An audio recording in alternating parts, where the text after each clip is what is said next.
बुआ को माइका खिला दो। सवेरे सवेरे सूरज भगवान को जल चढ़ाने सुरेश अपनी बालकनी में जाता है, जहां उसकी नजर मोहल्ले के गेट पर पड़ती है।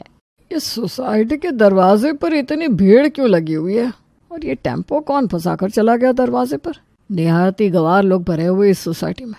जब लास्ट मीटिंग में डिस्कस हो गया था कि सोसाइटी में अब से बड़ी गाड़ियां नहीं आएगी, तो टेम्पो कौन लेकर आ गया। भीड़ को क्या देख रहा है मोहन, इधर आ। ये गाड़ी तूने ही मंगाई है ना। अरे भाई, अपनी माल गाड़ी अपनी दुकान पर क्यों नहीं उतरवाता, सोसाइटी में क्यों ले आया। अब तू मुझे क्या सुना रहा है, नीचे देख कितना तमाशा हो रहा है तेरे कारण। मेरे कारण? पागल हो गया है क्या। मोहल्ले में कुछ भी हो तो तुझे सुरेश का ही घर दिखाई देता है। इस बार मोहन सच बोल रहा है भाई, ये टेम्पो तेरी बहन लेकर आई है। ये किरण को भी ना शांति नहीं है। टेम्पो में आने की क्या जरूरत थी, वो भी मालगाड़ी वाले टेम्पो में। तू भूल गया क्या, पिछली बार जब तेरी बहन आई थी तो मायके से मिले हुए सामान को ले जाने के लिए उसे दूसरी गाड़ी करनी पड़ी थी, इसलिए अपना दिमाग लगाकर इस बार सीधा टेम्पो में आई है। पर वो टेम्पो दरवाजे से अंदर ही नहीं आ पा रहा है। अब तू नीचे आ भाई, या फिर ऊपर से सारी बातें करता रहेगा। सुरेश फौरन नीचे भागता है और सबसे पहले अपनी बहन को टेम्पो से नीचे उतारता है। आप सब फिक्र मत कीजिए, मैंने गाड़ी टो करने वाले से बात कर ली है। वो इस टेम्पो को यहाँ से निकाल कर ले जाएंगे, और जो कुछ भी नुकसान हुआ है उसकी भरपाई मैं कर दूंगा। तो पागल वागल है क्या सुरेश, मैं यहाँ तेरा भला करने आई हूँ या तेरा खर्चा बढ़वाने। तू क्यों देगा पैसे, ये गलती इन लोगों की है। सोसाइटी का दरवाजा इतना छोटा करवाने की क्या जरूरत थी। मान ले मोहन, कल को तेरे ही फ्लैट में आग लग गई तो दमकल की गाड़ी कैसे आएगी सोसाइटी के अंदर, कभी सोचा है तुम लोगों ने।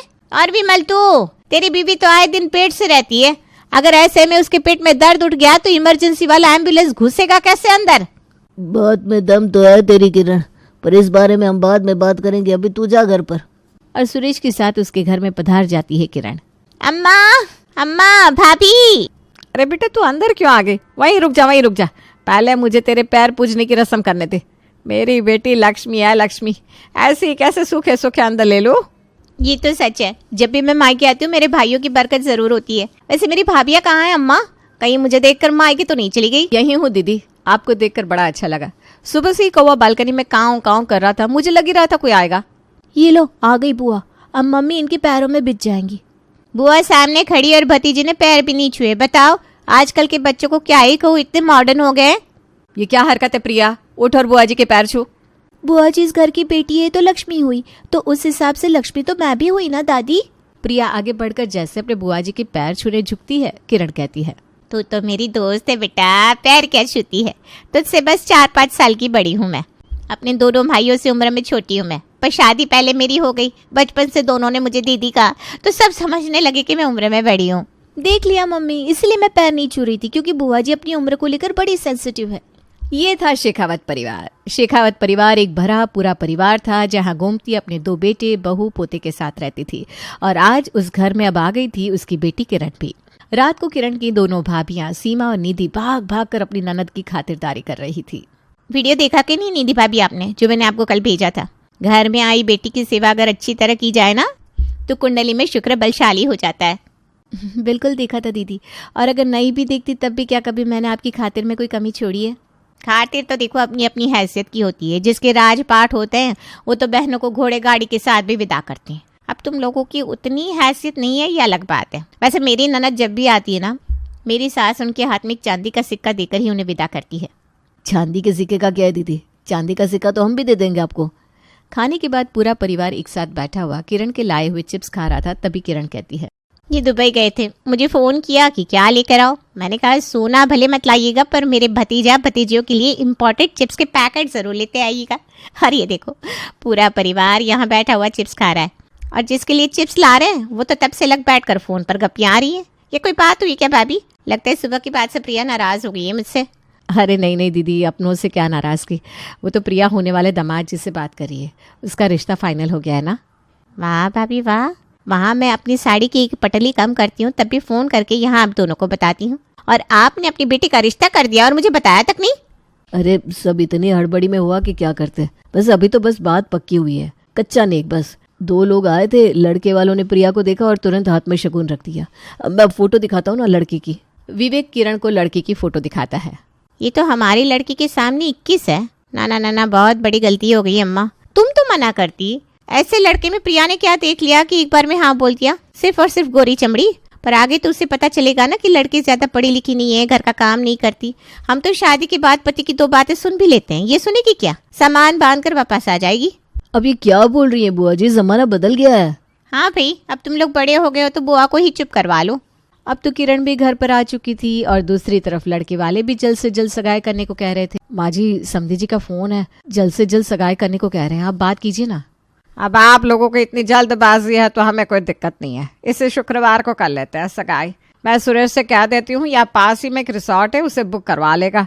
आप बस बता दीजिए कि आपकी ओर से कितने लोग आएंगे। बस रिसोर्ट का नाम सुनने की देरी थी और किरण का दिमाग चकरा जाता है।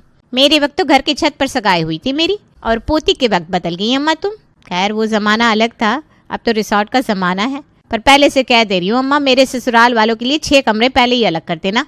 कोई पूरा रिसोर्ट थोड़ी ना बुक कर रहे हैं बुआ जी, एक हॉल कर लेंगे और 2-4 कमरे। आपने तो 6 कमरे अपने ससुराल वालों के लिए बोल दिए। इतने गेस्ट तो लोग शादी में भी नहीं बुलाते।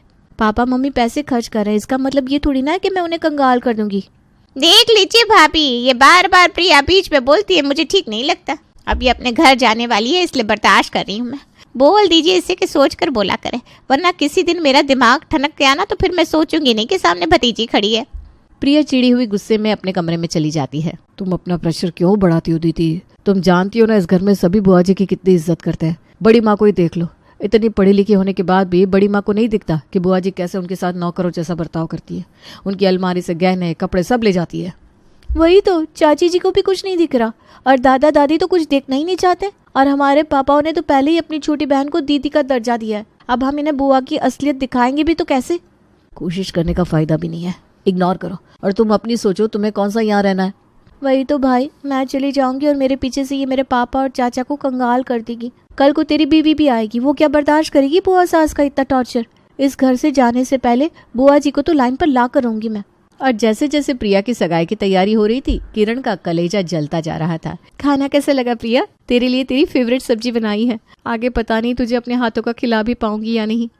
मेरी शादी कल नहीं हो रही है भाभी, अभी सिर्फ सगाई हो रही है। अब क्यों इमोशनल हुई जा रही है? वही तो भाभी, क्या जरूरत थी आलू प्याज की सब्जी बनाने की? आपको जो पता है मुझे प्याज पसंद नहीं है, तो मेरे लिए दूसरी सब्जी बनानी चाहिए थी ना। मैं अभी बना देती हूँ ना दीदी। अब क्या फायदा, जब तक ये सब्जी बनेगी मेरा पराठा ठंडा हो जाएगा। क्या जरूरत है प्रिया को इतना बिगाड़ने की? ससुराल में चलेगा कि ये सब? अभी इसे जितना लाड़ प्यार मिलेगा ससुराल में जाकर ये मायके को याद करके उतना रोएगी। अभी ये सब छोड़ो दीदी, 2 दिन के अंदर अंदर प्रिया तुम अपना लहंगा खरीद लो। शुक्रवार को तेरी सगाई है ना, कितने पैसे चाहिए बोल देना, मैं कल से बैंक से निकलवा लूंगा।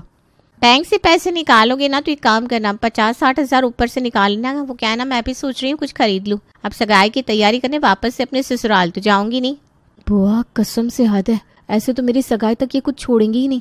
पूरा परिवार एक साथ शॉपिंग के लिए निकलता है, जहाँ प्रिया तो खुद के लिए एक चप्पल लेती है और उसकी बुआ एक साथ 7 जोड़ी चप्पल ले लेती है। भैया ये एक काम करो, ये 4 पर्स पैक कर दो। एक दिन का फंक्शन है, 4-5 पर्स? अरे तो सगाई होगी तो शादी भी तो होगी ना। शादी के वक्त कितने फंक्शन हो गए, अब हर रोज एक ही पर्स लेकर घूमेगी क्या तेरी बुआ? पर शादी अभी थोड़ी ना हो रही है, तब तक तो नया कलेक्शन भी आ जाएगा पर्स का। वैसे प्राइस क्या है भैया पर्स की? सब अलग अलग रेट के सर, ये वाली 6,000 की, ये 5,000 की है और ये दोनों 12,000 की। मोहित तो बस अपनी बुआ को पैसे उड़ाता हुआ देख रहा था और इतनी सारी शॉपिंग के बाद किरण कहती है, यहाँ कोई अच्छा रेस्टोरेंट खुला है कि नहीं भाभी? चलिए किसी अच्छे रेस्टोरेंट में जाकर कुछ खाते हैं, बहुत तेज भूख लगी है मुझे तो। हम बाहर का नहीं खाते दीदी, मम्मी जी का आप जानती है ना, वो प्याज लहसुन नहीं खाती। और मैं और भाभी तो जो बनता है घर पर वही खा लेती है। रेस्टोरेंट के बारे में आपको बच्चे बता पाएंगे। रेस्टोरेंट वाले ने तो गदर मचा रखी बुआ, हम तो ऐसे ही रोड साइड खा लेते हैं। वैसे अभी तो फिर शॉपिंग भी करनी है। ये डोसे वाला ना बड़ा अच्छा डोसा बनाता है, यही खा लेते। अरे पागल है क्या तू? शादी का वक्त है, तबीयत बिगड़ जाएगी बेटा। मैं नहीं खाने वाली यहाँ सड़क पर, तुम लोगों को खाना है तो खाओ। चल मोहित, मैं और तू रेस्टोरेंट चलते हैं। बिल फिर मुझे से दिलवाएंगी बुआ। और इस तरह जितना प्रिया की सगाई का सामान नहीं आ रहा था, उतना किरण के टेम्पो में रखा जा रहा था।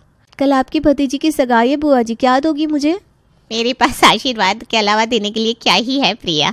अरे ऐसे कैसे बुआ, इतने अच्छे घर में शादी हुई है आपकी, वहाँ जाने के बाद आप ठेले पर खाना भूल गई, बिना एसी हीटर के रहना भूल गई। आपके जाते ही मम्मी ब्रांडेड मैट्रेसेस निकालती हैं, क्योंकि नॉर्मल मैट्रेस में आपकी कमर अकड़ जाती है। यानी फूफा जी ने काफ़ी अच्छी लाइफ दे रखी है आपको। हर बार तो आप अपना ड्राइवर भी लेकर आती है और इस बार तो टेम्पो ही खरीद कर ले आई। बताइए तो, देखा जाए तो आपके सामने हम गरीब है। बिल्कुल सही कह रही है दीदी, देना तो कुछ बनता ही है बुआ, और कुछ अच्छा बड़ा सा, जैसे लाखों करोड़ों का हीरो का हार जो दादी ने आपको दिया है। अरे प्रिया, तुझे वो हार चाहिए क्या? पर आपने तो वो हार बुआ जी को दे दिया ना दादी। मेरे पास तो अपने लहंगे के साथ पहनने के लिए कुछ भी नहीं है, और अब मैं खरीदूंगी भी नहीं। वैसे भी पापा का इतना खर्चा हो गया है, आगे जाकर मोहित की शादी होगी, उसके बच्चे होंगे, अपने भतीजे भतीजी के लिए कुछ छोड़ूंगी कि सब मैं ही लेकर चली जाऊंगी? ये क्या बात हुई किरण? तुझे जो रानी हार दिया था उसके बदले देने वाली थी ना तू प्रिया को दूसरा हार, तूने अभी तक दिया नहीं क्या? शादी में दूंगी ना अम्मा, अब यहाँ थोड़ी ना मैं हार लेकर आई थी। अच्छा वो छोड़ो, मैं क्या कह रही हूँ, सुबह होते ही मैं रिसोर्ट चली जाऊंगी। वो क्या है ना, ये सीधा रिसोर्ट में ही आ जाएंगे। यहाँ हमारे घर में कमरे ही कितने हैं। इतने दिनों से इस घर में जो भी चल रहा था नारायण सब देख रहा था। वो घर के मैटर में कभी इंटरफेयर नहीं करता था। अगली सुबह सबसे पहले किरण जाकर रिसोर्ट में पधार जाती है और कैटरर से कहकर खाने में छेड़छाड़ करवाने लग जाती है। ये तो हद ही कर दी इस औरत ने, ऐसे बार बार एंड टाइम में डिशेस बदलती है क्या? इसके कारण खाना खराब हुआ तो बेकार में हमारी कैटरिंग की बदनामी हो जाएगी। मैं तो अभी नारायण सर को फ़ोन करके सारी बात बता देता हूँ। शुभम नारायण को कॉल करता है। सर, आपने जो मेन कोर्स सेट करवाया था हम तो वही प्रिपेयर करेंगे ना। अब यहाँ आपकी बेटी कह रही कि घर की मालकिन मैं हूँ, मेरे पति के टेस्ट के हिसाब से सब्जियाँ होनी चाहिए। अब लास्ट मिनट पर अगर हम मेनू चेंज करेंगे तो सब कैसे होगा? फिर उन्हें डेकोरेशन से प्रॉब्लम हो रही है कि पिंक कलर उन्हें पसंद नहीं है। सर प्लीज़ अपने घर का मैटर आप सॉल्व कीजिए या फिर हमें बता दीजिए हमें क्या करना है फाइनली। नहीं, कुछ भी करने की ज़रूरत नहीं बेटा, जो तुम्हें बताया गया था तुम वही काम करो, बाकी मैं आकर देख रहा हूँ। और नारायण जोर से चीखता हुआ किरण के आए टेम्पो के ड्राइवर को टेम्पो चलाने के लिए कहता है। किरण की टेम्पो को कहाँ लेकर जा रहे हैं आप? सिर्फ रानी हार नहीं, अपनी भतीजे को ये भरा हुआ टेम्पो भी तो देगी ना सगाई में किरण। सारे वेटर को ऑर्डर देकर एक एक कर नारायण अपनी बेटी के कमरे में भिजवाना शुरू करता है। क्या तुम लोग खाने पर खाने लाए जा रहे हो? मेरा पेट फट जाएगा। अरे पूरा मायका ही खा चुकी है बेटा, तो ये खाना मुश्किल कहाँ होगा तेरे लिए? किस नाम की बुआ है तू? तेरे टेम्पो में से सगाई की अंगूठी निकली जो हम होने वाले जमाई जी के लिए लेकर आए थे। तो क्या चाहती थी? सगाई की अंगूठी ना रहने के कारण ये रिश्ता टूट जाए? अरे नहीं बाबूजी, आप ये क्या कह रहे हैं? कोई गलत फहमी हुई होगी।